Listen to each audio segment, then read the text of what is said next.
Greetings of the day, student. So, again we continue our chapter number 17, that is breathing and exchange of gases. Okay.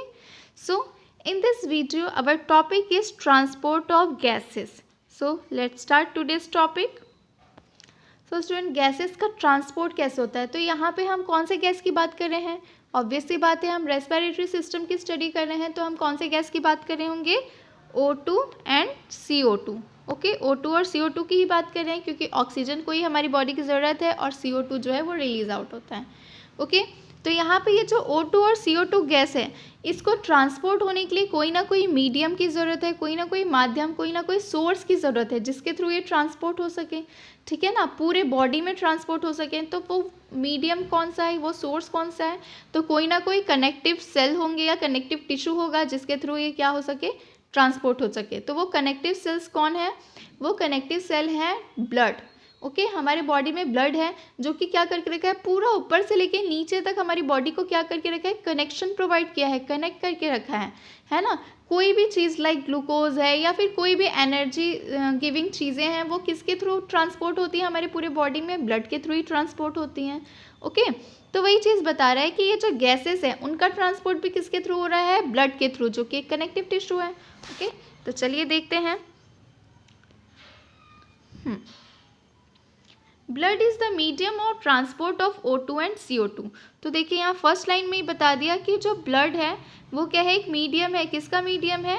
Transport करने का. किसके transport करने का? Oxygen और carbon dioxide को transport करने का मीडियम है. Okay, about 97% of oxygen is transported by RBCs in the blood. तो देखिए यहाँ पे बता रहे हैं अमाउंट, कि कितना अमाउंट किसका, ऑक्सीजन का अमाउंट RBCs के थ्रू ट्रांसपोर्ट होता है. तो देखो कितना ज़्यादा अमाउंट है, 97%. 97% ऑक्सीजन जो है वो ब्लड में RBC के थ्रू क्या हो रहा है, ट्रांसपोर्ट हो रहा है. ओके, देन जो बचे 3%, ऑक्सीजन के जो बचे 3%, वो किसके थ्रू ट्रांसपोर्ट हो रहे हैं? डिजॉल्व स्टेट में ट्रांसपोर्ट हो रहे हैं प्लाज्मा में. आपको पता है ना, ये जो ब्लड है इसकी कंपोजिशन क्या है? ब्लड किससे बना होता है? तो ब्लड का कंपोजिशन है, पहला इसमें सेल्स होते हैं, है ना, तो RBC लिख दिया मैंने. सेकेंड, इसमें क्या होता है? प्लाज्मा होता है, मतलब सेल्स वगैरह को निकाल के जो ट्रांसपेरेंट फ्लूइड बचता है, that is called what? Plasma. और थर्ड होता है प्लेटलेट्स, जो कि किस में हेल्प करते हैं? ब्लड क्लॉट करने में हेल्प करते हैं. ओके, तो ये कंपोजिशन है किसका? ब्लड का. तो आपको याद रखना है कि ब्लड के कंपोजिशन में कौन आ जाएगा? आपके प्लाज्मा आते हैं, उसके अलावा RBC आते हैं, और इसमें प्लेटलेट्स के बारे में तो कोई बात नहीं किया, तो प्लेटलेट्स का भी आप ध्यान नहीं दीजिए. ठीक है, तो ऑक्सीजन जो है वो RBC में कितना ट्रांसपोर्ट होता है? ऑक्सीजन 97% RBC से ट्रांसपोर्ट होता है, और जो रिमेनिंग 3% है वो किसके थ्रू ट्रांसपोर्ट होते हैं? प्लाज्मा में डिजॉल्व फॉर्म में रहते हैं वो. ओके, प्लाज्मा में डिजॉल्व फॉर्म में रहते हैं. कौन? ऑक्सीजन. देन क्या बता रहा है, अब कार्बन डाइऑक्साइड के बारे में देखते हैं. Nearly 20 to 25% of carbon dioxide is transported by red blood cells, whereas 70% is carried out by bicarbonate, and about 7% of CO2 is carried in a dissolved state through plasma. तो देखिए ये जो carbon dioxide है ये 3 जगह पे दिखा रहा है. तो वो 3 जगह कौन कौन से हैं? सबसे पहले 20 to 25% जो है वो किस में होता है? RBC में होता है. ठीक है, 20 to 25% जो है वो RBC के थ्रू ट्रांसपोर्ट होता है, और 70% जो है वो बाइकार्बोनेट के फॉर्म में रहता है. किसके फॉर्म में रहता है? बाइकार्बोनेट. तो आपको याद रखना है, ज़्यादा से ज़्यादा कार्बन डाइऑक्साइड किस फॉर्म में रहता है हमारी बॉडी में? बाइकार्बोनेट के. ओके, ट्रांसपोर्ट होता है. और 7% कार्बन डाइऑक्साइड जो है वो डिजॉल्व स्टेट में रहता है, किसमें? प्लाज्मा में. तो आप ये एक टेबल फॉर्म में बना सकते हो. टेबल फॉर्म में कैसे बनाओगे? तो देखिए मैं अभी बना के दिखा देती हूँ आपको. सो स्टूडेंट्स, यहाँ पे आप देख सकते हो टेबल फॉर्म में मैंने बनाया है. ठीक है ना. सो स्टूडेंट्स, आप यहाँ पे परसेंटेज लिख सकते हैं. लाइक O2 का हम देखें, इस तरह से आप टेबल फॉर्म में बना के जो गैसेस का ट्रांसपोर्ट है उसको आसानी से देख सकते हो. ठीक है ना.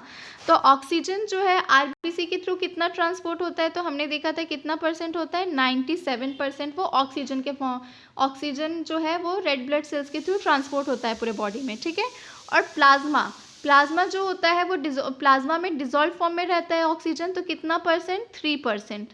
ओके, तो आप इस तरह से बता सकते हैं, है ना. और ऑक्सीजन बाइकार्बोनेट के फॉर्म में तो रहेगा नहीं, तो यहाँ पे कुछ भी नहीं. ओके, अब कार्बन डाइऑक्साइड का देखें तो RBC में कार्बन डाइऑक्साइड कितना रहते हैं? 20 to 25% जो रहते हैं कार्बन डाइऑक्साइड जो है वो किससे ट्रांसपोर्ट होते हैं, आरबीसी से ट्रांसपोर्ट होते हैं। इसी तरह से आप प्लाज्मा का भी बता सकते ओके। और प्लाज्मा में CO2 जो है कितना रहता है, डिजॉल्व स्टेट में रहता है प्लाज्मा में भी। तो प्लाज्मा में डिजॉल्व स्टेट में CO2 कितना रहता है, 7%। ओके। और सबसे ज़्यादा वो किस फॉर्म में रहता है, बाइकार्बोनेट के फॉर्म में ट्रांसपोर्ट होता है। कितना परसेंट होता है, 70% लगभग वो किस फॉर्म में होता है, ट्रांसपोर्ट बाइकार्बोनेट के फॉर्म में। ओके। तो आपको ये सब अमाउंट जो है याद रखना है कि कौन सा चीज़ कितना परसेंट ट्रांसपोर्ट होता है आरबीसी के थ्रू, प्लाज्मा में कितना डिजॉल्व फॉर्म में रहता है, और बाइकार्बोनेट के थ्रू कितना ट्रांसपोर्ट होता है। ओके। तो ये ऑक्सीजन और कार्बन डाइऑक्साइड का था, आपको बस इसका ही पढ़ना है। तो आज के वीडियो में बस मैं आपको इतना ही इंट्रोडक्शन दूंगी कि गैसेस का ट्रांसपोर्ट कैसे हो रहा है। अब नेक्स्ट वीडियो में मैं आपको ऑक्सीजन का ट्रांसपोर्ट किस तरीके से होता है, किस फॉर्म में होता है, कहाँ से कहाँ तक होता है, ये सब चीज़ें देखेंगे। उसके बाद नेक्स्ट वीडियो में कार्बन डाइऑक्साइड का। Okay. So today's class is over. Thank you. Have a nice day and keep studying.